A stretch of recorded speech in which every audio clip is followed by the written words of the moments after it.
नमस्कार फ्रेंड्स। मैं रितु रानीवाला नोट सेल्फ मेडिटेशन ग्रुप में आप सबका स्वागत करती हूँ।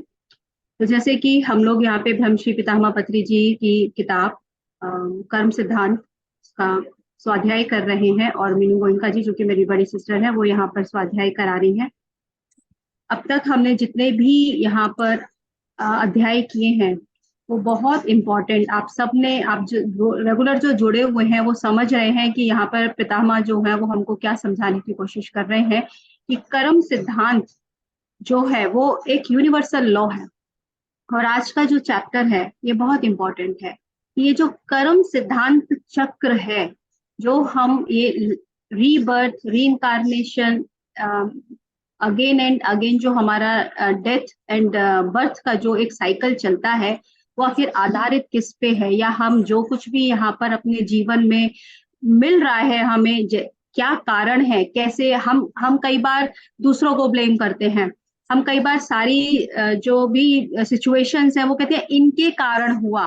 लेकिन जब हम कर्म सिद्धांत को समझते हैं जो कि इस ब्रह्मांड का एक नियम है जिस पर आधारित है, तो जब हम इस नियम को समझेंगे तो ना तो हम कंप्लेन करेंगे और ना कभी हम किसी को ब्लेम करेंगे। ये चक्र अगर हम समझ जाएंगे तो बहुत हद तक हम अपने जीवन से बहुत सारी परेशानियों को अपने आप वो स्वतः ही निकल जाती हैं, क्योंकि ये आपको लेकर जाता है सेल्फ रियलाइजेशन की तरफ।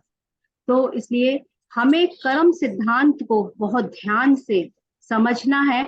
और कभी भी जो कहते हैं कि ना तो आप किसी को जज करें, ना कंप्लेन करें किसी से, ना ब्लेम करें, क्योंकि जिस तरीके का आपका रिएक्शन होगा, जैसी आपकी वाइब्रेशन होगी, कर्म सिद्धांत का नियम वहां भी लागू होता है। तो हमें बहुत सजग और बहुत ही सतर्क रहने की जरूरत है। और जब हम धीरे धीरे इस नियमों के प्रति बिल्कुल अवेयर होने लग जाते हैं तो ये हमारी लाइफ स्टाइल अपने आप बन जाती है। तो मैं अपनी बड़ी सिस्टर मीनू जी को अब जो आगे का पूरा प्लेटफॉर्म है, बहुत अच्छा स्वाध्याय करा रही हैं। और मैं कई बार जुड़ भी नहीं पा रही थी, लेकिन जब उनको सुनती हूँ और जिस तरीके से वो यहाँ पर हमें डिस्क्राइब करके समझाती है तो बहुत अच्छा लगता है।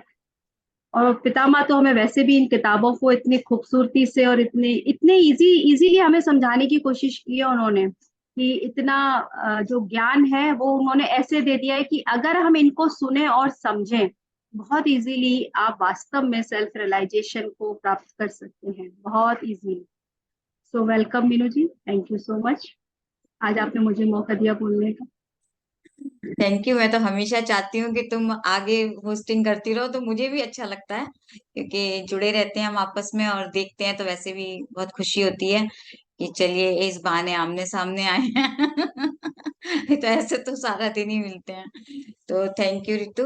और सच में ये पुस्तक बहुत अच्छी है। अगर आप लोग पढ़ेंगे इसके जो नियम हैं, सूक्ष्म जो सूक्ष्मतम तौर पर उन्होंने हमें बताया, बहुत इजी वो कर दी है। क्योंकि मैं भी पहले सोच रही थी कि इतना कैसे कर पाऊंगी, लेकिन जब मैंने पत्री जी का ध्यान किया और पुस्तक को शुरू किया तो वो खुद ब खुद, थोड़ा समय जरूर लगा शुरू में मुझे, क्योंकि फिर मैंने देखा कि नहीं, वो खुद ब खुद अपने आप ही हमारे अंदर उतरती जाती है। और हम अपने जीवन से जब जोड़ते हैं ना चीजों को, तो हम आसानी से समझने लगते हैं। तो उन्होंने हमें कर्म सिद्धांत के बारे में अच्छे से समझाया कि हमें किसी के लिए जजमेंट नहीं करना है और कोई कंप्लेन नहीं करनी है। यानी हम क्या करते हैं, हमने अपना जीवन तो खुद ही अपने अपने आप ही बनाया। जैसे हमारे विचार होते हैं, जैसे हमारे कर्म होते हैं, और हम जिस तरह से करते हैं, बोलते हैं, बातें बोलते हैं, तो वो जीवन हमारा वैसा ही बन जाता है। क्योंकि वी ऑल आर वाइब्रेशंस के, हम सभी एनर्जी बीइंग्स हैं। हम सभी इमोशंस के बिना तो हमारा जीवन कुछ है ही नहीं। हम सब, हमारा जीवन इमोशंस पर ही आधारित है। तो हमने शुरू किया था कर्म चक्र सिद्धांत क्या है, तो ये उन्होंने कल शुरू कर दिया था हमने। और ये भी बताया था कि किस तरह से अगर कोई गलत करता है तो उसको क्या सजा मिलनी चाहिए, हमें उसके साथ कैसा करना चाहिए, हमें गलत का साथ नहीं देना चाहिए। कल हमने बहुत अच्छी तरह समझा। और जो हमारे समाज के जो नियम बने हुए हैं, जो हमें ये सिखाने के लिए है कि कोई गलत कर रहा है तो उनको किस तरह की सजा मिलनी है, हमें क्या कदम उठाना चाहिए, उन्होंने हमें कल बहुत अच्छी तरह हमने इस पुस्तक से समझा कि जो भी नियम बनाए हुए हैं हमें उनको अधिक से अधिक अपने अमल में लाना चाहिए।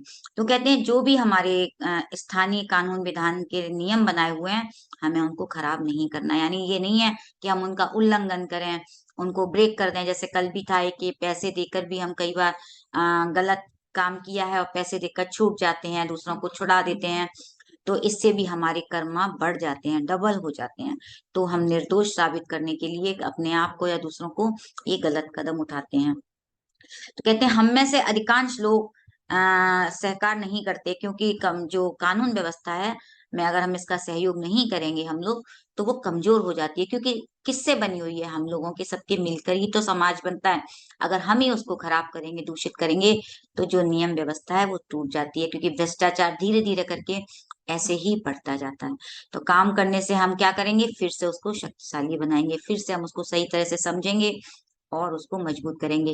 तो स्थानीय कानून विधान को सही एवं उचित तरीके से अगर अमल में लाएंगे, तो व्यक्ति की गलती के लिए कर्म का अधिक से अधिक भाग इसी पृथ्वी लोक में ही चुकाने के लिए उसका सहयोगी होगा। यानी अगर उसने यहाँ पर ही अपनी कोई सजा उसको मिलनी है, मिल जाती है, तो काफी हद तक यानी उसको अपनी कर्म कर्म चक्र से वो कम हो जाते हैं, उसके कर्मास कम हो जाते हैं और उनसे बाहर आ जाता है।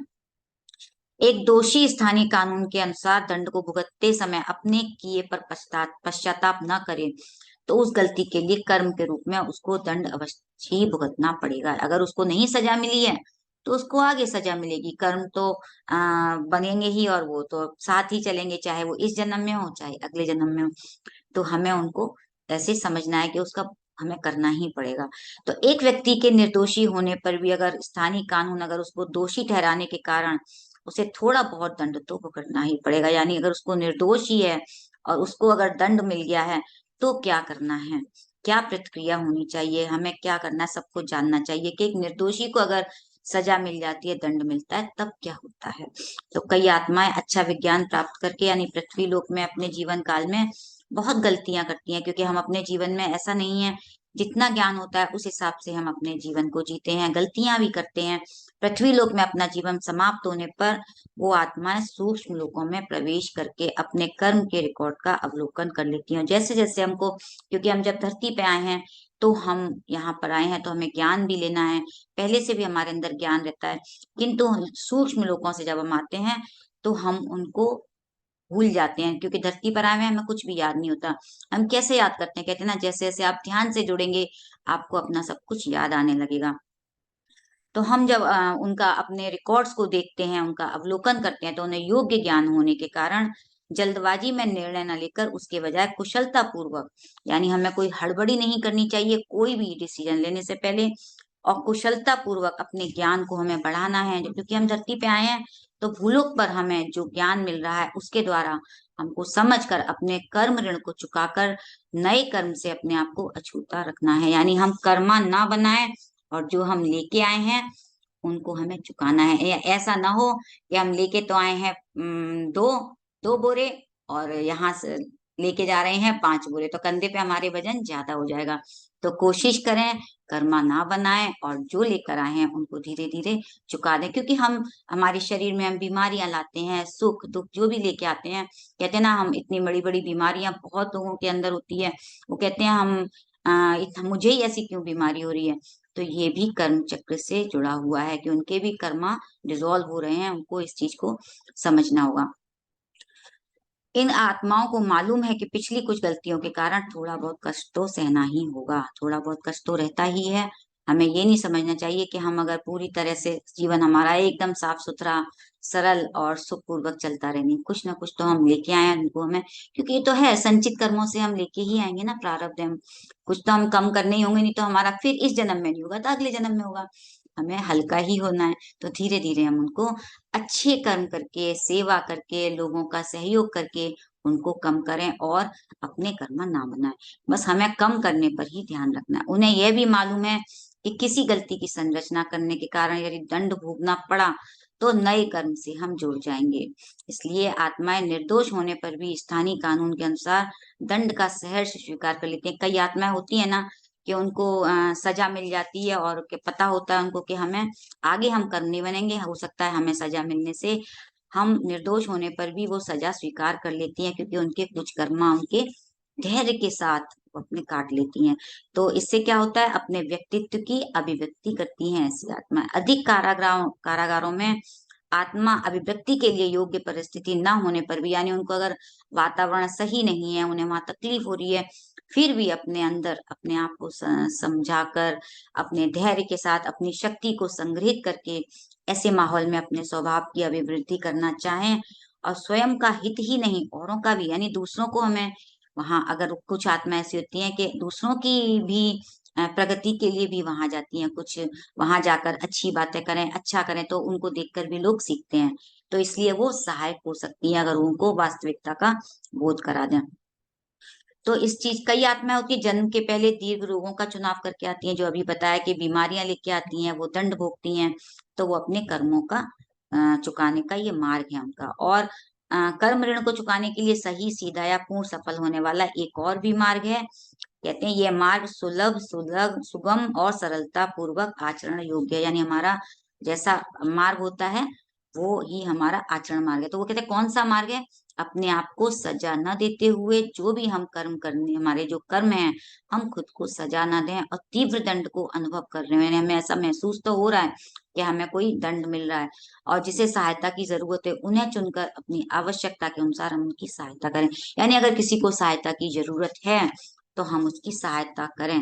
आपकी शक्ति और ज्ञान को प्रजा की सुख शांति के लिए, स्वयं शांति में रहने के लिए उपयोग कर सकते हैं। यानी हमें दूसरों की शांति के लिए भी, यानी हमें कोशिश करनी चाहिए कि लोगों के लिए शांति के लिए प्रार्थना करें, उनके लिए जो भी सहायता हो सकती है हम करें, बल्कि औरों को प्रेम अनुराग के बारे में जानने के लिए भी सहायक बने, दूसरों को प्रेम सिखाएं, कैसे हमें जीवन जीना है। किंतु आपके विचार स्वार्थ रहित होने चाहिए। देखिए, हम अगर दूसरों को ज्ञान दें और वहां हमारा स्वार्थ नहीं होना चाहिए ना, हम कई बार होता है ना, लोगों को ज्ञान देते हैं लेकिन हमारा कोई स्वार्थ रहित हमें अपने काम करने हैं, कोई पैसा लेकर या अपने मतलब के लिए हमें नहीं करना है। जब आप औरों की शांति कुशलता के लिए परिश्रम प्रारंभ करेंगे, तभी अपने कर्म ऋण दोगुनी गति से कम कर सकेंगे। यानी अगर हमको कर्मास कम करने हैं दोगुनी गति से, तो निस्वार्थ भाव से सेवा करें। इसलिए बार बार पति जी कहते हैं सबसे पहले तो ध्यान सीखें और ध्यान सिखाएं। क्यों? क्योंकि उससे उनकी आत्मा की प्रगति होती है, तो हमारी भी प्रगति होगी, उनकी भी प्रगति होगी। हम उनकी कैसे भी सेवा करें जितना हो सके आप।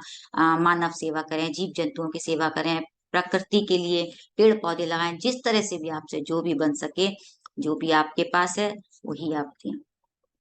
तो इस तरह से नए कर्मों को जमा न करके कर्म ऋण को किस तरह से हम कम कर सकते हैं, उन्होंने बता दिया। क्या हम अपने कर्म ऋण को नहीं चुका रहे हैं?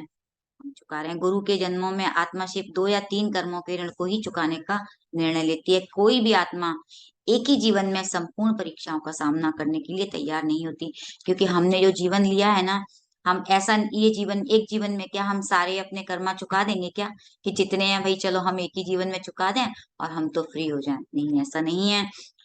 पूरा जीवन हमारे लिए इतना नहीं होता, हम सिर्फ 2 या 3 ही अपनी परीक्षाओं के लिए लेकर आते हैं, 2 या 3 कर्मों के ऋण को ही चुका पाते हैं। यही नहीं, एक आत्मा को एक जन्म में अपने कर्म ऋण को संपूर्ण रूप से चुकाने का अवसर भी नहीं होता है। हम पूरी तरह से सारे नहीं कर पाते हैं, बार बार हमें बार बार जन्म लेना होता है। हम कितने जन्म लेते हैं तब जाकर हम अपने उन कर्मों को पूरा कर पाते हैं। भूलोक के जीवन में अधिक से अधिक ज्ञान समुपार्जन करने का कोई भी आत्मा एक ही जीवन काल में संपूर्ण रूप से सभी परीक्षाओं का सामना करने का साहस नहीं जुटा पाती।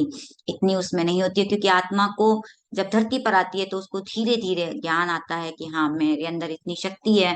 वो अपने आप को जुटाती है, सीखती है, ज्ञान उपार्जन करती है, तब जाके वो अपना कर पाती है, नहीं तो इतना जल्दी उसको समझ नहीं होता। कहते हैं पूरा जीवन निकल जाता है, हम एक ही चीज में उलझे उलझे रहते हैं, धीरे धीरे हम चीजों को समझते हैं।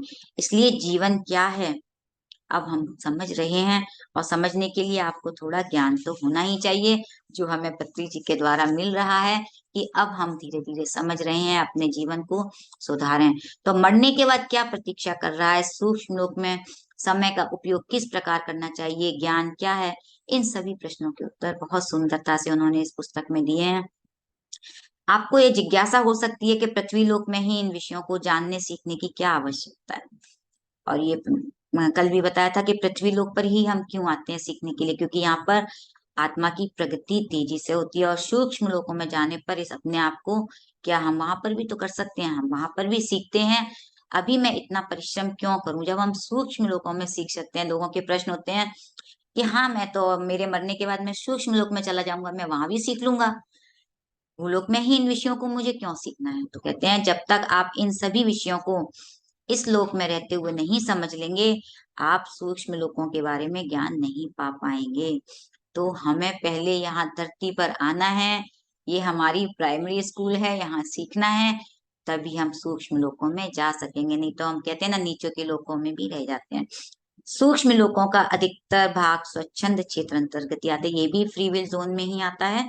इसलिए पर्याप्त ज्ञान के बिना सूक्ष्म लोकों में पहुंचने पर आप पृथ्वी लोक में जैसे थे वैसे ही रहकर अधिक सुखों का उपयोग करके, उपभोग करके, अधिक इच्छाओं की पूर्ति में लगे रहेंगे। क्या होगा, बार बार हम अपनी इच्छाओं में ही फंसे रहेंगे, बार बार हम चाहते रहेंगे हमारी इच्छाएं पूर्ति होती है। जब तक हम उनसे इच्छाओं को अपनी कम नहीं करेंगे, हम उनको ज्ञान नहीं होगा, हम नहीं समझ पाएंगे कि हमें अपनी इच्छाओं को कैसे कम करना है, हमें अपनी प्रगति कैसी करनी है। नहीं तो हम इच्छाओं में लगे रहेंगे और बार बार जन्म लेते रहेंगे।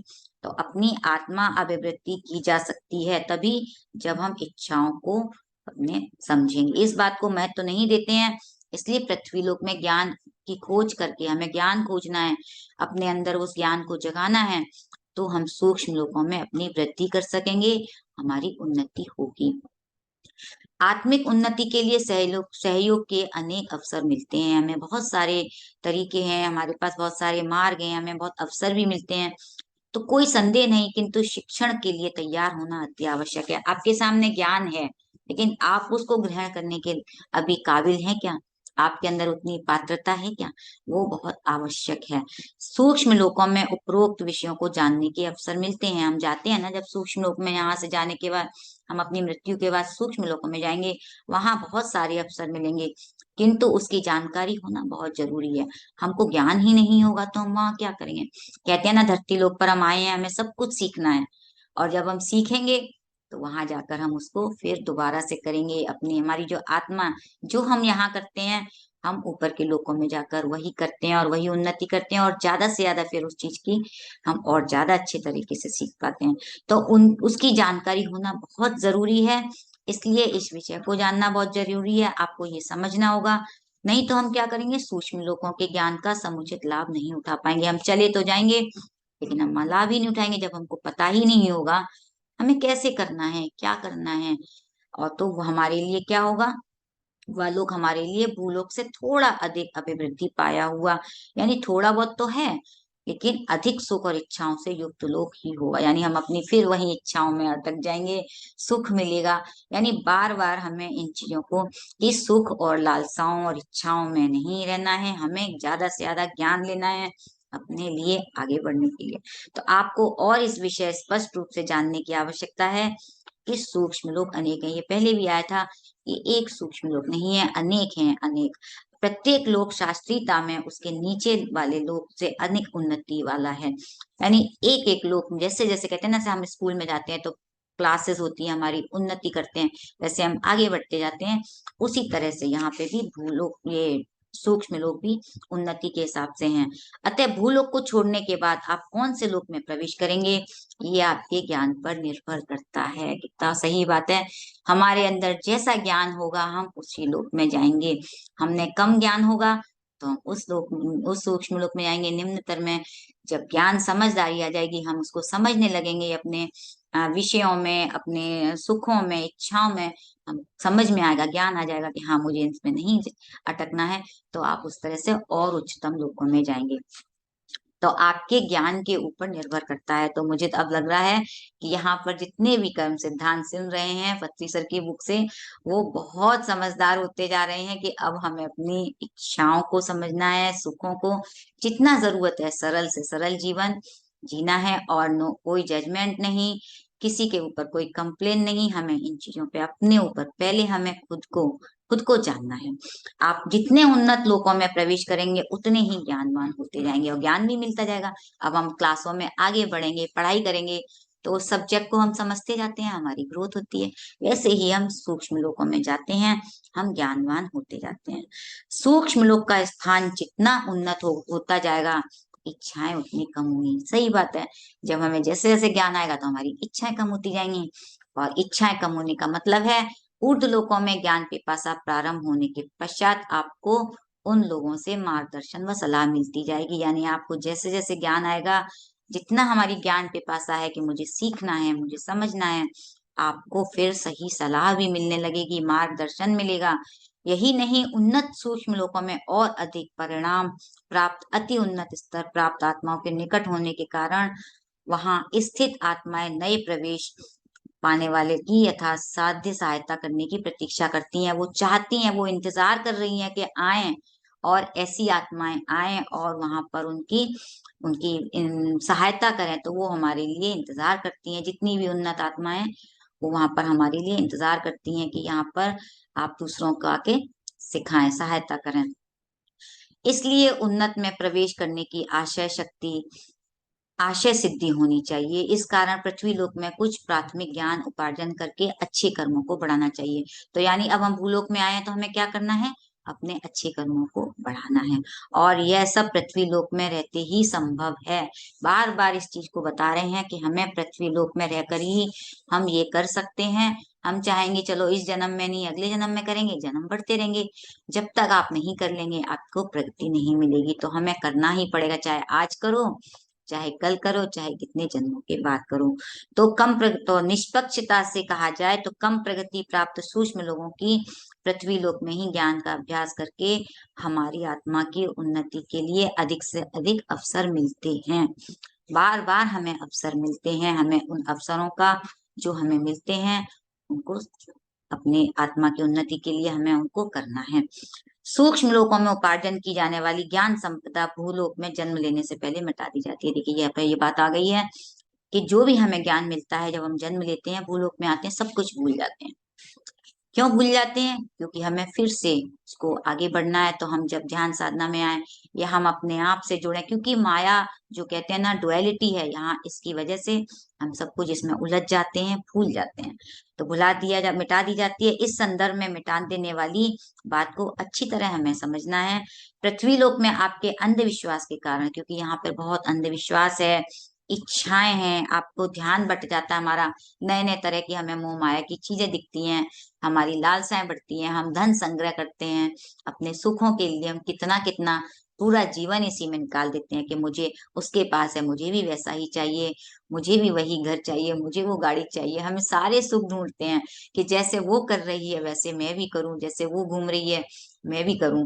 तो हम तरह तरह के अपने अपने शरीर के सुखों के लिए, खाने पीने की चीजों को हर तरह से जितना हम भोगना चाहें भोगते हैं, लेकिन हम सत्य भूल जाते हैं कि हम यहाँ आत्मा की प्रगति के लिए आए हैं। तो पृथ्वी लोक में आपके अंधविश्वास के कारण, इच्छाओं के कारण, आपके ध्यान को बांधने के विधानों के कारण सूक्ष्म लोकों में जो ज्ञान मिला है, अनुभव को स्मरण में हम नहीं रख पाते, हम भूल जाते हैं इन कारणों से। जब आप अपने निज स्वरूप को जानने की इच्छा करेंगे, जिस दिन आपके अंदर इच्छा आएगी कि हाँ मुझे उसनी आत्मा को जानना है, मैं कौन हूँ, मेरा क्या उद्देश्य है, बस यही हम आ जाते हैं जब हमें उस चीज के लिए अपने आप रास्ता दिखने लगता है। ईमानदारी और सच्चाई से उसके लिए जब हम परिश्रम करते हैं, यानी हमारा अंदर से हमारी एक प्यास एक जागने लगती है कि अरे मैंने क्या किया अपने जीवन भर में, बस यही सिर्फ क्या करने आई हूँ, खाना पीना सोना, मुझे और कुछ भी समझना होगा। क्योंकि एक समय आता है आत्मा अपने आप हमें कचोटने लगती है। तब सूक्ष्म लोकों में जो हमें ज्ञान मिलता है, अनुभव सब स्मरण याद आने लगते हैं, और उसके बाद हम अपने विकास के लिए अपने आप को आगे करते हैं और मार्गदर्शन हमें मिलने लगता है। खुद ब खुद हमारे सामने मास्टर आने लगते हैं।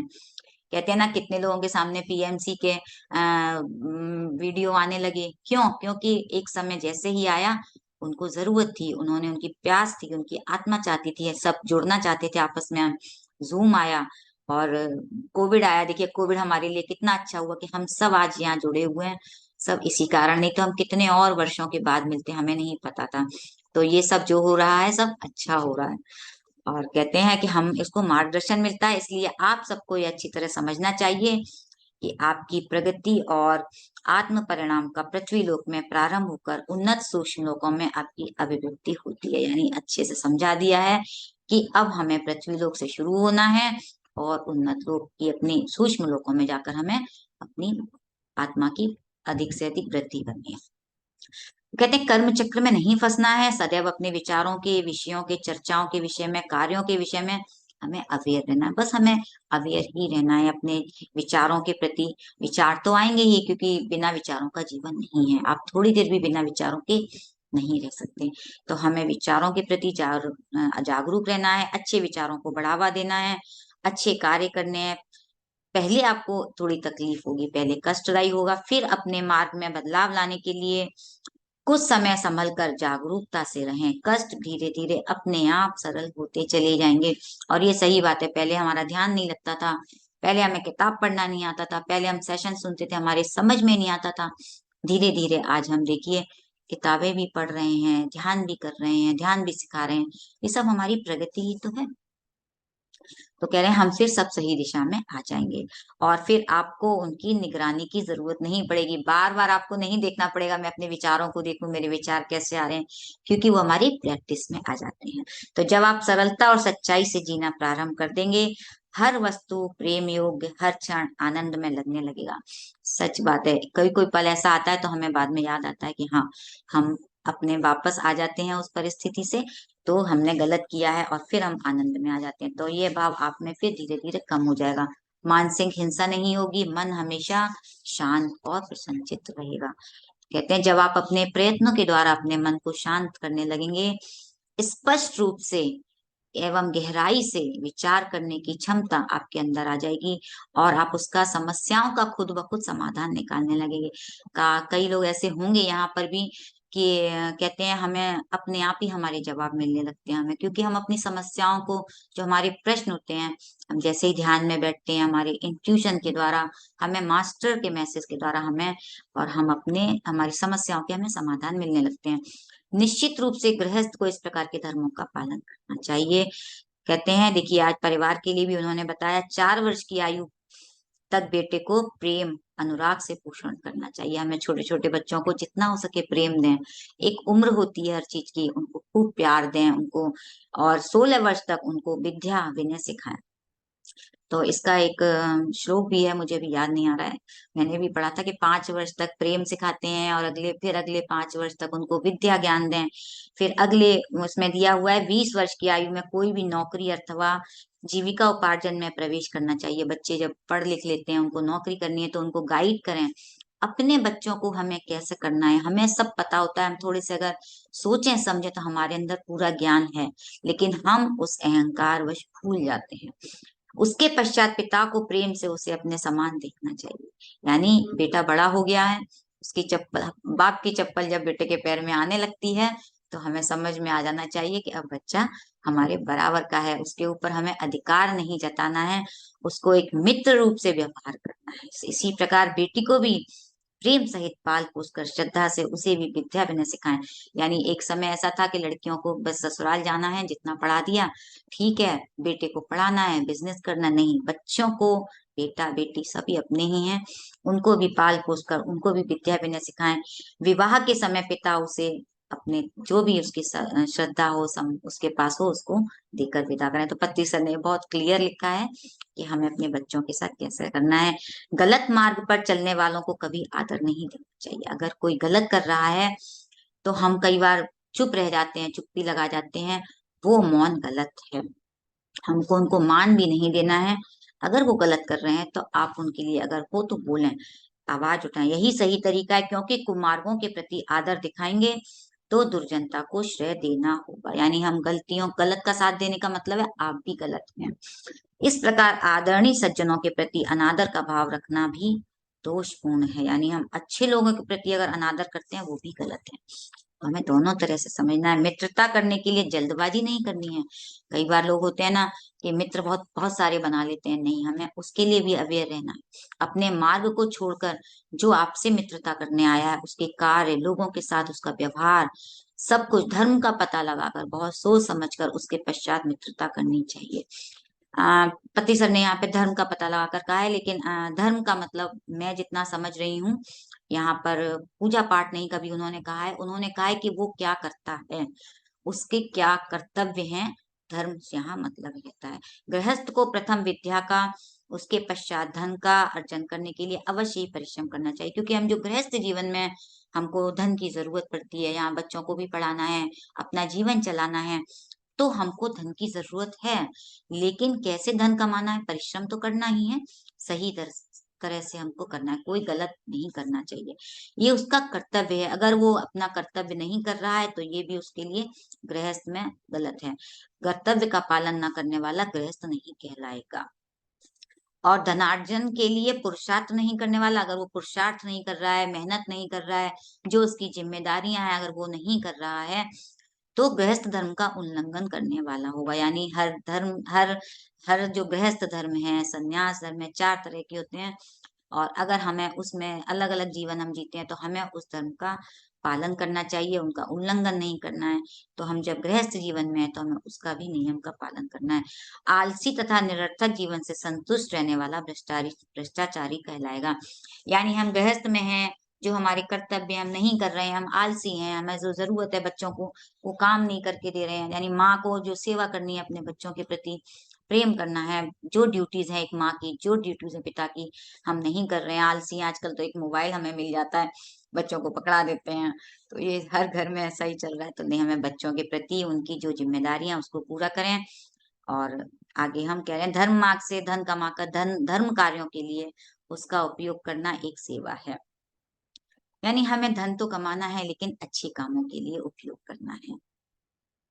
धन सन्मार्ग से धन कमाकर उसे सत्कार्यों के उपयोग में लेने वाला गृहस्थ तथा गुफा में बैठकर ध्यान करने वाला तपस्वी जो मोक्ष साधना कर रहा है, दोनों की साधना बराबर है। यानी गृहस्थ में रहकर जो कर रहा है वो, और जो गुफा में बैठकर साधना कर रहा है, दोनों की साधना का मूल्य बराबर है। ऐसा नहीं समझना चाहिए कि वो कठोर तपस्या कर रहा है तो वो बहुत बड़ा तपस्वी है।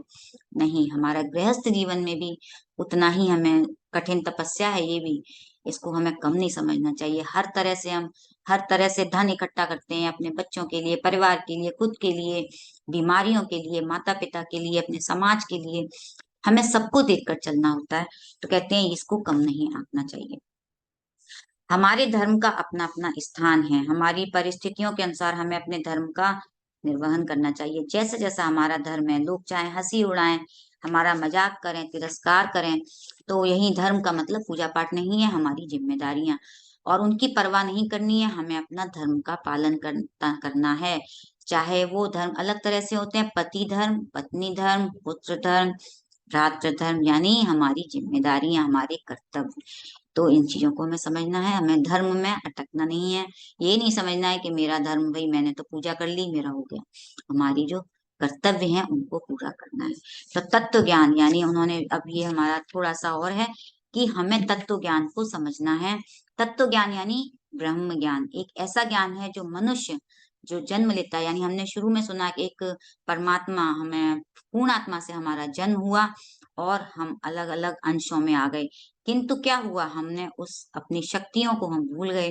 तो ये एक ऐसा ज्ञान है जो मानव की दुर्बलताओं को शाश्वत रूप से जड़ सहित फेंकता है। इसलिए मानव को दी जाने वाली आध्यात्मिक सहायता ही उन्नत सहायता है। तत्व ज्ञान एक ऐसा ज्ञान है, यानी हमने अपने बारे में जान लिया तत्व को, अपने अंदर हमारी क्या शक्ति है हमें उसको जानना है, वही हमारी, दूसरों की जब हम सहायता करते हैं वही उन्नत सहायता है। तत्व ज्ञान का ध्यान देने वाला ही इस लोक में उपकारी है। यानी हमने आपको अगर सही ज्ञान दिया, जो हमें पत्ती सर ने दिया, तत्व ज्ञान को उन्होंने हमें बताया, तो हमें खुद को जानने के लिए जो ज्ञान हम दूसरों को बांटेंगे, इससे बड़ा कोई दान नहीं है। यानी हम ध्यान सिखाएं, ध्यान यानी अपने आप को जानने का ज्ञान, तो इस लोक में सबसे उपकारी वही होगा। विषयों से जुड़कर रहने की आवश्यकता होगी, यही एक जन्म में सत्य पथ को दूर रहने का कारण बन सकता है। हमें विषयों से दूर रहना है, सत्य पथ पर अगर हमें जाना है तो हमें अपनाना होगा, इनसे दूर रहना है। भूलोक में कई आकर्षण, अलग अलग तरह की धारणा है, हम उनमें भटक जाते हैं। तो इस बारे में उन्होंने फिर यही पर फिर से बता रहे हैं, कई जन्मों से संपूर्ण प्रेम से युक्त जीवन जीते हुए, यानी हमने कितने जन्म जी लिए, बार बार हम इन्हीं आदत में, हमारी आदतें बन जाती है, तो हमको अपने सबकी सहायता करके, सबको समदृष्टि देखकर, एक आदत बनाकर, अपने अंदर एक आदत बना लेनी चाहिए हमें, अपने मस्तिष्क में, कि हमें उनको सहायता करनी है। आपको परीक्षा में घबराने की कोई जरूरत नहीं है। हमने जो जन्म लिया है, धरती पर तो कष्ट आएंगे ही, हमारे सामने दुर्भाग्य, कष्ट जो भी आएगा, आपको मन ही मन आप उनको देखें, हंसें कि नहीं, आपकी समस्याएं हैं, और धीरे धीरे क्या होगा, कष्ट नष्ट दुर्भाग्य काल हम सरलता पूर्वक पा लेंगे। यानी हमारे अंदर जो ज्ञान आ जाएगा, हम इनसे आसानी से निकल जाएंगे। तो कर्म चक्र से बाहर आने का सबसे आसान तरीका एक ही है, सामान्य और संतुष्ट जीवन जीना, यानी सरल जी हो जाना। संपूर्ण प्रेम, दया, विवेक, विविक्षण ज्ञान से जीवन, विचक्षण ज्ञान से, यानी जो उन्होंने विलक्षण हमें ज्ञान दिया है, जीवन यापन अपना करना है। हमको ऐसा ही जीवन जीना है, सरल, संतुष्ट, खुद को छोटी छोटी इच्छाओं से दूर रखना है। यानी हम छोटी छोटी इच्छाओं से ही तो हम गिर जाते हैं, अपने आप को उनसे जोड़ लेते हैं। गृहस्थ जीवन में होने के कारण आपको कई जिम्मेदारियों का सामना करना पड़ता है। आपको अपनी मुख्य आवश्यकताओं, अनावश्यक इच्छाओं के बीच एक लकीर खींच देनी चाहिए।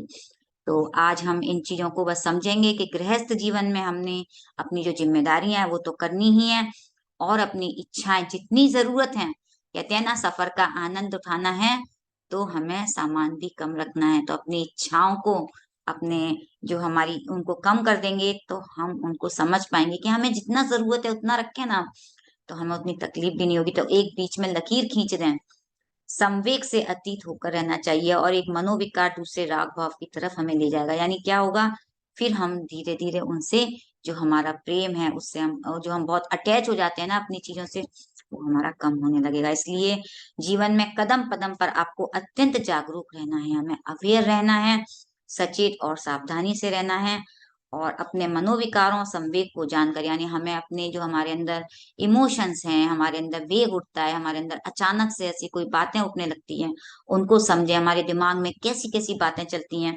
उनको समझेंगे तो हम उनसे पार हो जाएंगे।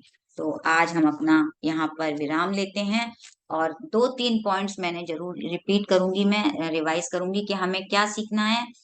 हमें क्या, किसी के लिए जजमेंट नहीं करना है, नॉन जजमेंटल होना है, एक्सेप्टेंस में रहना है, क्योंकि जो भी है जीवन में हमें उसको स्वीकार करना है, क्योंकि हमने चूज किया है, और हम क्या किया है, हम भूल गए हैं।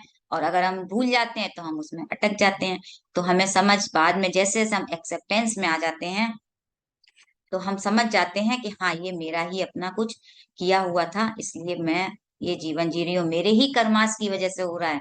नहीं तो हम सामने वाले को गलत ठहराते हैं, कंप्लेन करते हैं। तो एक्सेप्टेंस जैसे ही आती है, हम अपने आप ज्ञान आने लगता है, हाँ, ये मेरे को उनको कंप्लेन नहीं करनी है, और अपनी हमें रिस्पॉन्सिबिलिटी लेनी है, जो भी हमको अपने कर्तव्य करने हैं। पति सर ने यहाँ धर्म से जोड़ के बताया है, हमें अपनी जिम्मेदारियां पूरी करनी है, जो भी हमारी रिस्पॉन्सिबिलिटी है। और हमने कुछ गलत किया है, तो हमको देखना है कि हमने क्यों किया है, क्या हो रहा है, वो सिचुएशन क्यों आई है हमारे जीवन में, हमको क्या सिखा रही है। कोई ना कोई कर्मा है जिसके कारण वो हमारे सामने आ रही है। तो हमें पेशेंस के साथ अपने जीवन को जीना है, सरल बनाए, सुंदर बनाए, अच्छे कर्म करें। यही हमारा आज का ज्ञान है, और इस पुस्तक से हमें यही ज्ञान मिला है। तो thank you Ritu ji, thank you. Thank you. बहुत अच्छा आपने स्वाध्याय कराया। और इसमें एक और पॉइंट मैं जोड़ देती हूँ, जो मुझे समझ में आता है कि एक्सेप्टेंस, सरेंडर, और नो कंप्लेन, नो ब्लेम, और उसके बाद नो रिएक्शन। नो रिएक्शन, बिल्कुल सही, हमें बहुत बढ़िया। रिस्पॉन्ड करना सीखना है, रिएक्शन नहीं देना है। बिल्कुल। क्योंकि ये मेरा भी एक्सपीरियंस है, अपने पर्सनल एक्सपीरियंस से मैं आपको बता रही हूँ कि मैंने भी जब एक बार कुछ ऐसी घटना मेरे अपने पर्सनल लाइफ में हुई, और मेरे साथ फिर एक क्वेश्चन आया कि सडन, क्योंकि हमें पता नहीं होता और हम रिएक्शन पहले दे देते हैं बिना सोचे समझे। काफी पुरानी बात है, क्योंकि सीखते सीखते ही सीखते हैं अपने एक्सपीरियंस से। तो मैंने भी एक मास्टर से जब अपनी बात शेयरिंग की, तो उन्होंने मुझसे यही बोला कि अब तो रिएक्शन दे दिया, तो अब आप वेट करो कि उसका रिएक्शन लौट के कब आता है। सही बात है, वो हमने तीर तो छोड़ दिया, अब वो तीर वापस कब आएगा, साथ साथ मिलना है, या अगले जन्म में मिलना है, या यस। कौन से जन्म में मिलना है, सही कह रहे हो। तो तो वो हमें बहुत सारी आपको बहुत रेडी सारी रहना चीज, है। हाँ, वो बिल्कुल हमें आपको अब रेडी रहना रेडी है, वो हमें रहना है मिलेगा। कि इसलिए अब शांत दे होके बैठ चुके। जाओ, वो शांत होके बैठ जाओ। वाइब्रेशन तो आपने भेज दी, अभी आप रेडी रहो एक्सेप्टेंस के लिए। तो वो जो बात थी उनकी मुझे इतनी अच्छी लगी कि अब मैं इतना सजग रह, कभी कई बार हो भी जाता है ना, तो सडन आपको क्लैरिटी आ गई कि वो रिएक्शन जो हम पता नहीं और पीछे कितने दे चुके, अब तो बहुत दे चुके, अभी हम बहुत अवेयर हैं कि वो इमीडिएट रिएक्शन नहीं आता है। और लेकिन जैसे वो बात उन्होंने जो समझाई कि अब तो दे दिया, चलो कोई बात नहीं, लेकिन गिल्ट में नहीं जाओ। ये भी बहुत इंपॉर्टेंट है कि हमें गिल्ट में भी नहीं जाना कि अरे हमसे तो गलती हो गई, अभी हमारे पास कोई कर्मा लौट कर आएगा। तो कर्मा से डरने की जरूरत नहीं है, ये सिर्फ हमारे लाइफ लेसन है। बिल्कुल, ये लाइफ लेसन है। तो बिल्कुल भी और जब फियर हम नहीं। अवेयर हो जाते हैं ना, तो हमें समझ आने लगता है कि हाँ, ये मैंने रिएक्ट किया है, मुझे अगली बार ये काम करना है, कुछ और लोग हमारे जैसे ऊपर आते कर्मा भी को हैं। पनिशमेंट समझते हैं या उसके प्रति थोड़ा डर होता है, तो बिल्कुल डरने की जरूरत नहीं है, कोई पनिशमेंट नहीं है, बस लेसन्स हैं ये हमारे जो भी लाइफ के, तो उनको प्यार से एम्ब्रेस कीजिएगा विदाउट एनी गिल्ट। और हम ऐसा भी ना सोचें कि जैसे अभी इसमें बताया भी है कि हम बीमारियां होती हैं तो उसने अरे हमारे कर्मा है जिनका हम भोग हो रहे हैं। नहीं, आप ये सोचिए कि आपके कर्मा कट रहे हैं, तो आप जब उसको पॉजिटिव थॉट्स के साथ जाएंगे ना, तो वो आपसे उससे जुड़ जाएंगे, तो आपकी तकलीफ कम हो जाएंगी कि चलो हमारे तो इसी जन्म में कम हो जा रहे हैं, तो अच्छा है ना। तो हमें बढ़ाने नहीं है, जो मिले हैं उनको बस कटाने हैं। तो थैंक यू हाँ, रितु। और आज निर्मला जी आज का हैंड वंदन रेज है, आज मास्टर्स। आज वंदन मैम। चलिए सुनीता जी को ले लेते हैं। जी सुनीता जी। मैम, अभी तो अवेयरता में आ गए हैं, लेकिन अभी भी थोड़ा बहुत कुछ बात के लेके कसक आ जाता है। जैसे कोशिश करते हैं कि कोई मेरे लिए क्या बोल रहा है, क्या कर रहा है, छोड़ दे, और कुछ दिन रहते हैं, फिर कुछ दिन में थोड़ा बहुत फिर से कुछ होता है तो आ जाता है, फिर अवेयर हो जाते हैं कि नहीं नहीं करना है। इतना तक तो पहुंचे हैं, लेकिन ऐसा नहीं पहुंचे हैं कि साफ मतलब रिएक्ट ना कर पाए। हाँ देखिए, आज भी इसमें पत्री सर ने क्या कहा था, बस आप करते रहिए, धीरे धीरे धीरे धीरे अपने आप प्रैक्टिस में आ जाएंगे। हमें ये नहीं देखना है कि हम एक दिन में ही सब कुछ सीख लें, हमें कितना समय लगेगा, एक एक लेसन के लिए हमें कितने जन्म लेने होते हैं। बस हमें अवेयर होते जाना है। पहली सीढ़ी, पहली क्लास में आए, फिर सेकंड में आएंगे, फिर थर्ड में आएंगे। हमें बस यही ध्यान रखना, हाँ मुझे पता तो चला, यही बहुत अच्छी बात है कि हम पहले तो अज्ञान थे, है ना, हमें ज्ञान ही नहीं था, अब हमें ज्ञान तो हो गया इस चीज का। तो हमें इसके लिए भी थैंकफुल होना है कि हमें इस चीज के लिए भी हमें समझ आ गई। तो बिल्कुल सही। बिल्कुल ठीक बात है। थैंक यू मैम इस ज्ञान के लिए। थैंक यू सुनीता जी, आपने शेयरिंग की। नेक्स्ट निर्मला जी। हाँ जी। हाँ, वो जो बात जो आपने बताई थी ना कि पत्री जी सर ने कहा है कि एकदम से दोस्ती ज्यादा नहीं कर लेनी चाहिए, तरीके से धीरे धीरे आगे बढ़ना चाहिए। तो उसमें संस्कृत में एक श्लोक है कि आरंभ गुरवी छैणी क्रमेण लघवी पुरावृद्धमति च पश्चात। सज्जन व्यक्ति की जो मित्रता होती है सुबह की धूप की तरह होती है, धीरे धीरे धीरे धीरे दोपहर तक खूब बढ़ती जाती है। और दुष्ट व्यक्ति की मित्रता कैसी होती है, जो दोपहर की धूप में खूब तेज और धीरे धीरे घटती जाती है। तो पूरा श्लोक है कि आरंभ गुरवी छैड़ी क्रमेण लघवी पुरा वृद्धमति च पश्चात दिनस्य पूर्वार्ध परार्ध भिन्ना छायव मैत्री खल सज्जना। तो दुष्ट व्यक्ति की मित्रा दोपहर की धूप से लेकर नीचे को जैसे ढलती जाती है, एकदम तो खूब ज्यादा हो गई, और फिर ढलते ढलते जैसे धूप ढल गई तो खत्म ही कर ली दोस्ती बिल्कुल। तो उस तरीके से है। और सही एक बात है। श्लोक, एक श्लोक जो था, जो अपन 5 वर्ष तक जो है, लालियेत पंच वर्षाण द्वादशा वर्षाण ताड़ियेत प्राप्ते तु षोडशे वर्षे पुत्रम मित्र बदा आचरित। 5 वर्ष तक उसको खूब प्यार दो, लालन पालन करो सब कुछ, और 12 वर्ष तक उसको डांटो डपटो सब कुछ कर लो जो अपन को जरूरी है। और जब 16 वर्ष का हो जाए पुत्र, तो मित्र की तरह उसके मित्र साथ की तरह। आचरण। बस थोड़ा सा मीनू जी, बहुत सुंदर। आप बहुत अच्छा समझाती हैं, मैं क्या बताऊं, शुक्रगुजार हूँ हम आप सब लोग के।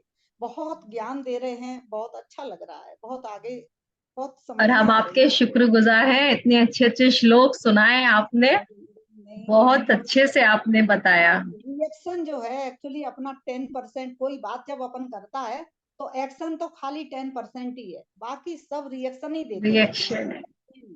पूरे दिन रिएक्शन, कोई कहीं बात कर रहा है और रिएक्शन यहाँ हो रहा है। तो वो सारी चीजें अब समझ में आती जा रही हैं, जो पहले नहीं मालूम थी, अब शांत होते जा रहे हैं। हाँ, ये है कि हम अब समझ जाते हैं कि हाँ, हमने रिएक्ट किया तो हमें वहां अवेयर हो जाना है।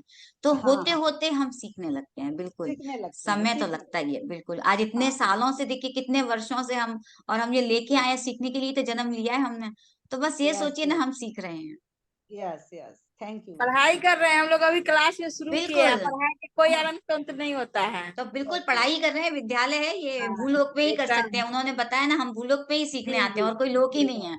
तो इसलिए आनंद के साथ रहिए, इस लोक को मिला है, इसका आनंद लीजिए। बस अब आनंद पढ़ाई के का साथ कोई और अंत नहीं होता है। कोई जब स्कूल तक नहीं हम मिलने लोग वाला, और होता है। किसी स्कूल में एडमिशन भी नहीं होने वाला। जब तक धरती पर है, तब तक पढ़ना है, चाहे जिस रूप में पढ़े। हाँ जी, पढ़ते रहिए। हाँ, thank you. Thank you. Thank you thank you Nirmala so ji. Much Sunita ji, Nirmala ji. और और किसी की कोई शेयर? सुमन जी हैं हमारे साथ। हाँ जी, सुमन जी। हर जी सुमन। परिस्थिति हमें सिखाने के लिए आती है, और उसको सीखते ही रहना चाहिए। वो लास्ट टाइम तक हमें सिखाएगी। रिएक्शन करने की बजाय सीखना ही सबसे बड़ी बुद्धिमानी है। बिल्कुल। यस, बिल्कुल ठीक है। आपकी तबीयत ठीक है? आज अच्छी लग हाँ, रहे हैं, बिल्कुल तभी तो। ठीक है। हाँ, आपकी बिल्कुल ठीक आवाज है। बता रही आवाज है। भी बता रही है, राइट। चलिए, हाँ, दीपा यही जी ने भी मेडिटेशन की अपने बड़ी आप को। जी दीपा दीपा जी। जी। आत्मबंधन सभी को, सभी मास्टर, सभी पार्टिसिपेंट्स। और बहुत अच्छा स्वाध्याय था। मेरा तो अभी आज सेकंड डे है। कल भी मैंने मीनू जी का स्वाध्याय सुना था, बहुत अच्छा स्वाध्याय था। और आप बस, और कहीं। उससे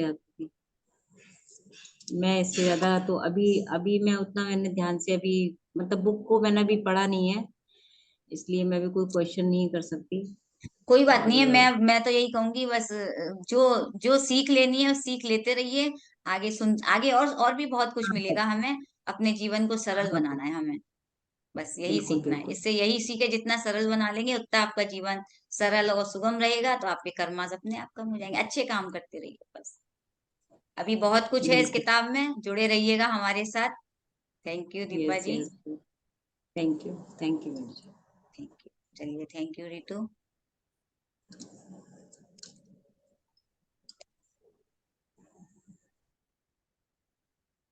अनम्यूट करें अपने आप को।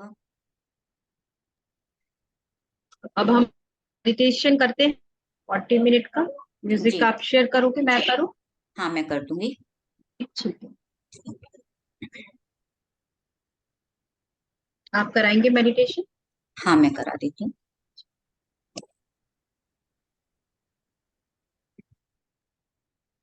हम सभी आनापानासती ध्यान के लिए तैयार हो जाएं। सुखासन में बैठ जाएं। एकदम स्थिर, स्थिरम सुखम आसनम। अपने आसन को इस तरह से बना लें, स्थिर भी हो जाएं, और शरीर को कोई कष्ट ना हो, कोई कहीं कोई तनाव नहीं, कहीं कोई खिंचाव नहीं, एकदम शांत, जिससे कि हमारा ध्यान गहरा लगे। अपने दोनों हाथों की उंगलियों को फंसाकर, पाँव को क्रॉस करके, एक मुस्कुराहट के साथ, आनंद के साथ कि हमने जो ज्ञान लिया है अपने अंदर समाहित करेंगे। अच्छी अच्छी बातों को याद करेंगे बस, और जीवन को सरल सुगम बनाएंगे। तो ध्यान की ओर चलेंगे, आंखों को बंद करके, सुंदर मधुर संगीत के साथ, आती और जाती श्वासों के साथ जुड़ जाएंगे। 3 बार गहरी लंबी श्वास, पूरी श्वास पेट तक, श्वास अंदर, पेट बाहर, श्वास बाहर, पेट अंदर। हमें पूरी श्वास लें, थोड़ी देर तक लेंगे तो आप अपनी श्वासों के साथ आसानी से जुड़े रहेंगे।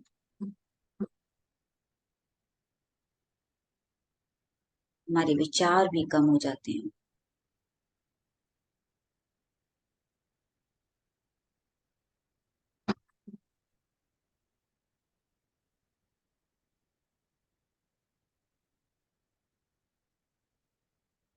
एक बार और।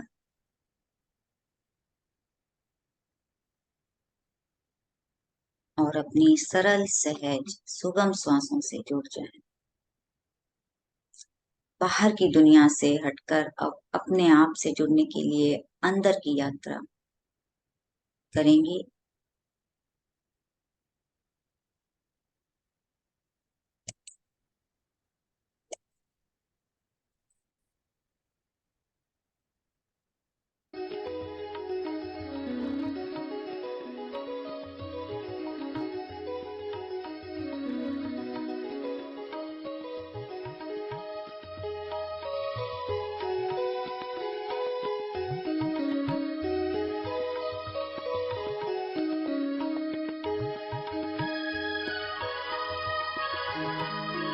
अपनी धरती पर जन्म लिया है अपने आप को जानने के लिए। अपने अंदर जाएंगे हम तभी जान पाएंगे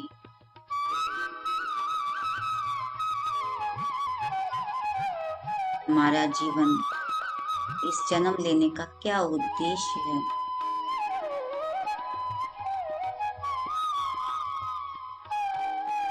जब हम इस सब का विचार करते हैं तो हम अपने जीवन को समझ पाते हैं कि ये जीवन जो हमारा हम जी रहे हैं, हमारा क्या धर्म है, क्या कर्तव्य है।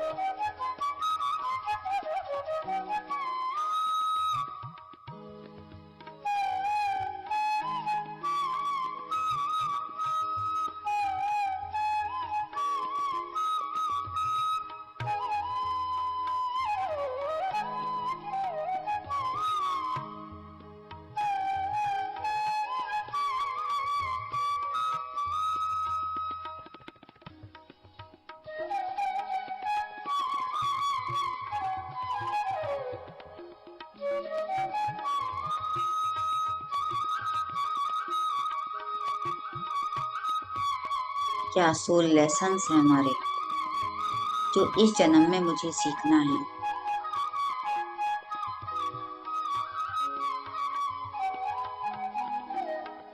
देखते रहें अपने आप को साक्षी भाव से, दृष्टा बनकर सिर्फ अपने आप को देखें।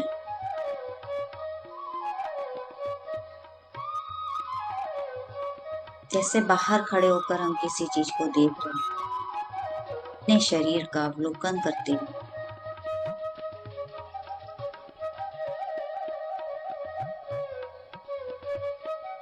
ऊपर से नीचे की ओर धीरे धीरे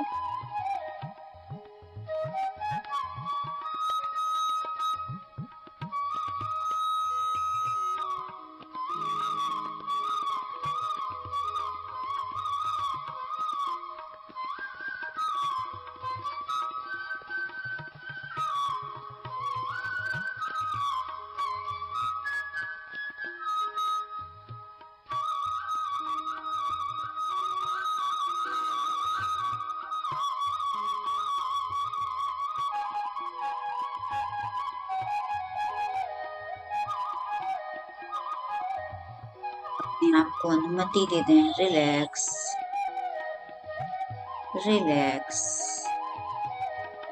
रिलैक्स, एकदम शांत। अंदर की शांति को देखें, देखते रहें, देखते रहें।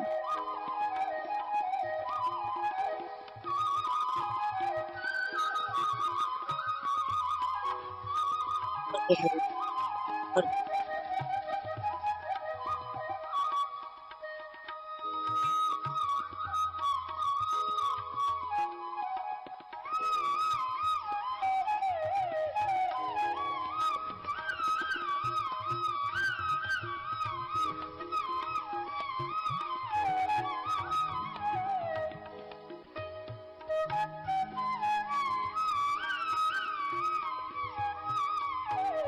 आपके अंदर अभी कैसे विचार उठ रहे हैं,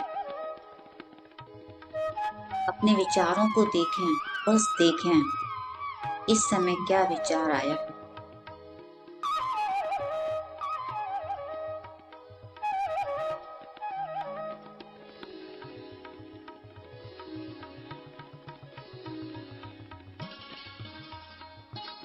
जुड़े रहें अपनी श्वासों के साथ।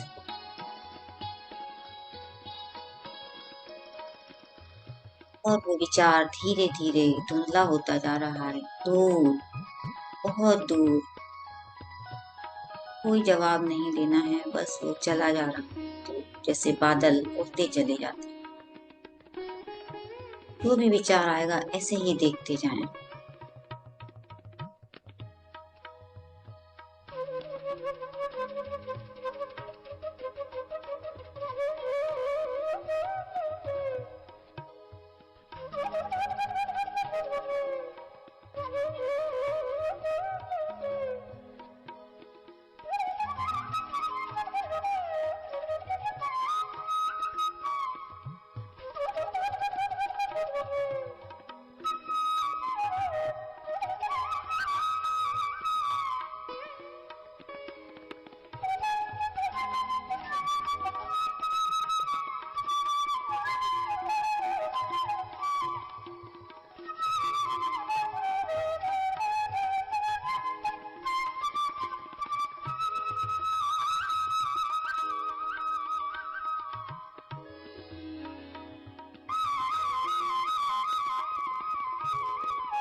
ये आती और जाती सांसों को देखते रहें।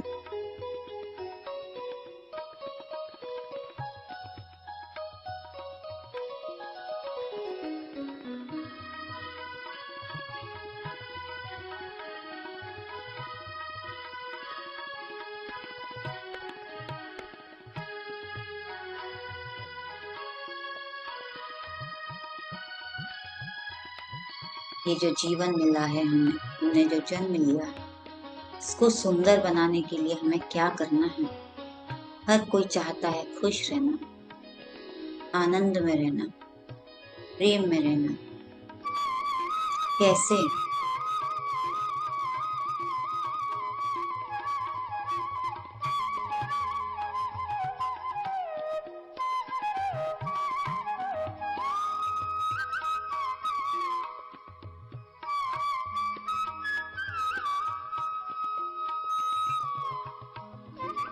कैसे संभव?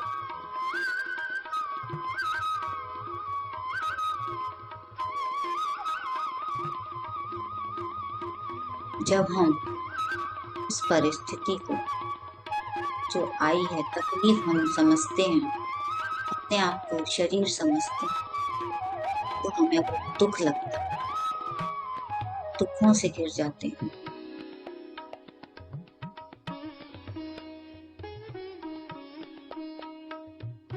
और जब उस परिस्थिति को हम बाहर खड़े होकर दूर से देखते हैं, दृष्टा बनकर, कुछ सीखना है हमें। जैसे ही हम उसमें ये विचार डालते हैं, वो परिस्थिति अपने आप चली जाती, कुछ ना कुछ सिखा कर जाती। बस हमें यही सोचना है, यही सीखना है।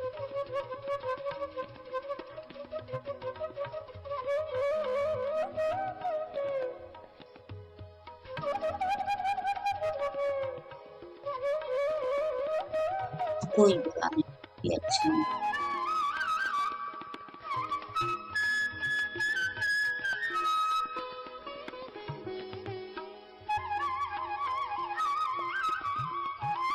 सभी अपने अपने कर्मों के हिसाब से परिस्थितियों में हैं।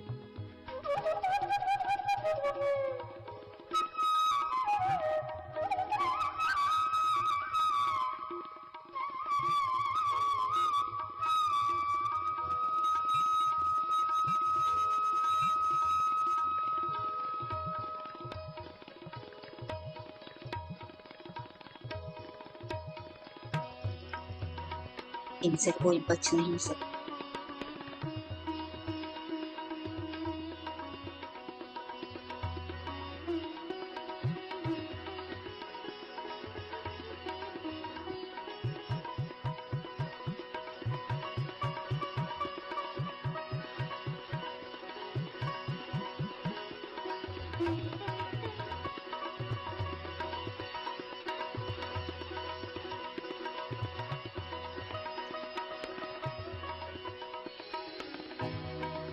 सरल बने,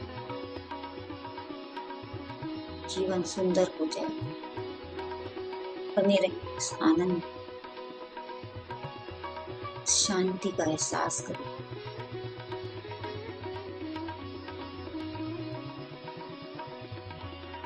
उस तत्व से जुड़ने के लिए मैं और गहरे उतरने और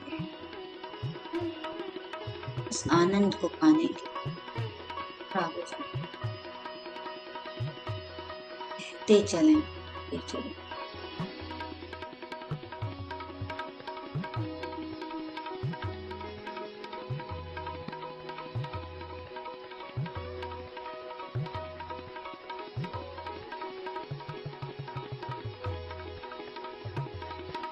शांत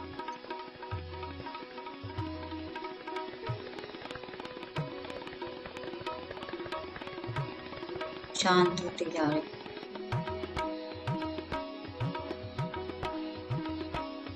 शून्यता का एहसास करें।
Last 2 minutes.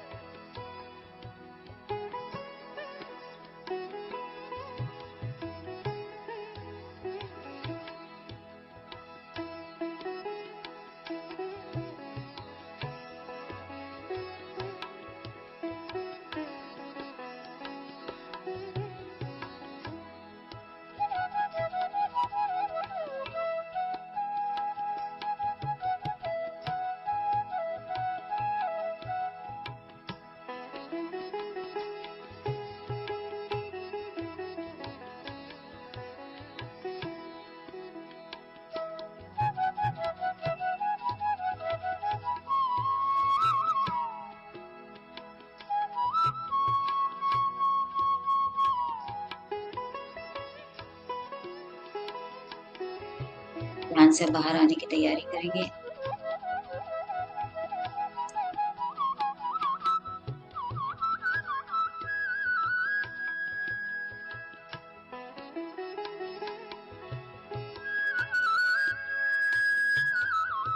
अपने स्थान के प्रति सजग हो जाएं।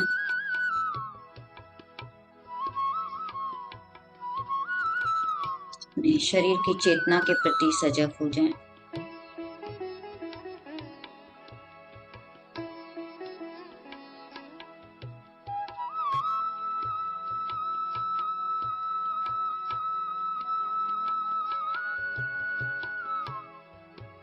गहरी लंबी सांस लेंगे एक बार।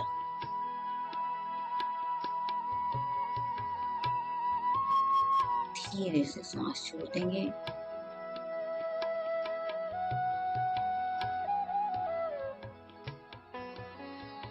दोनों हाथों की हथेलियों को अपने आंखों के ऊपर रखेंगे, हल्का सा रख के।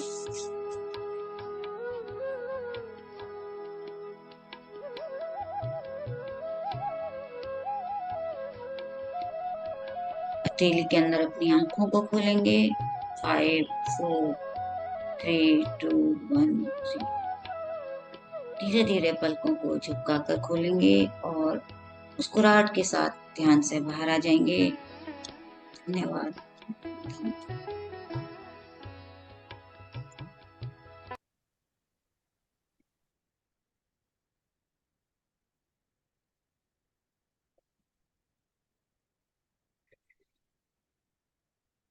धन्यवाद सभी को।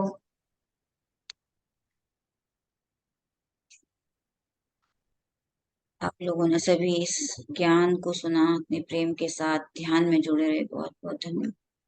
पत्री सर को धन्यवाद कहेंगे। सभी मास्टर्स को, नॉन फिजिकल फिजिकल मास्टर्स को धन्यवाद कहेंगे। अपने माता पिता को, अपने गुरुजनों को, जिनके साथ हम जीवन में साथ यात्रा कर रहे हैं, उन सभी को धन्यवाद कहें, जिनके कारण हम अपनी यात्रा को सफल बना रहे हैं, सबक सीख रहे हैं, उन सभी को धन्यवाद कहें। सबका मंगल हो, सबका मंगल, सबका मंगल।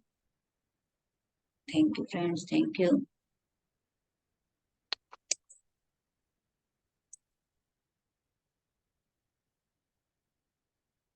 थैंक यू विलास जी, धन्यवाद।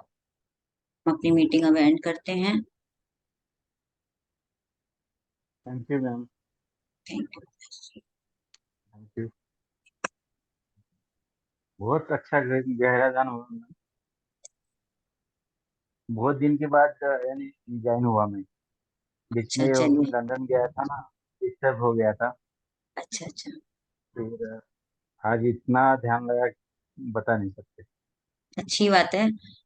कभी भी लग जाता है गहरा ध्यान, जैसे हमारे विचार होते हैं, मन होता है ना, हमारा ध्यान अपने आप लग जाता है। तो लगे रहें, बस पत्री जी ने यही हमें सिखाया है कि ध्यान करते रहें, जुड़े रहें, अपने आप गहरा होने लगेगा। और सच में आज बहुत, मुझे खुद भी बहुत गहरा ध्यान लगा, आज भी मैं खुद कहूंगी। तो धन्यवाद विलास जी, जुड़े रहिए रोज ध्यान सत्र में, ज्ञान बोला सत्र कि में। ध्यान से निकलो, तो सचमुच निकलने के लिए ट्राई करना पड़ा। अच्छा, तो एक काम किया ध्यान से कीजिए, हम लोग तो देखिए बोल देते हैं क्योंकि हम समय का ध्यान रखते हैं।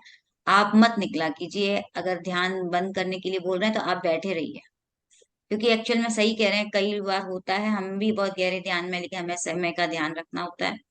तो आप बैठे रहा करें, मीटिंग बंद हो जाए आप अपने ध्यान में रहें। जो लोग रहना चाहें वो रह सकते हैं, जो निकलना चाहे वो निकल जाए। तो आगे से ध्यान रखिएगा, और हम भी चुपचाप बस बोल के निकल जाया करेंगे जो ध्यान में रहेंगे। ठीक है, धन्यवाद। थैंक यू मैम, धन्यवाद।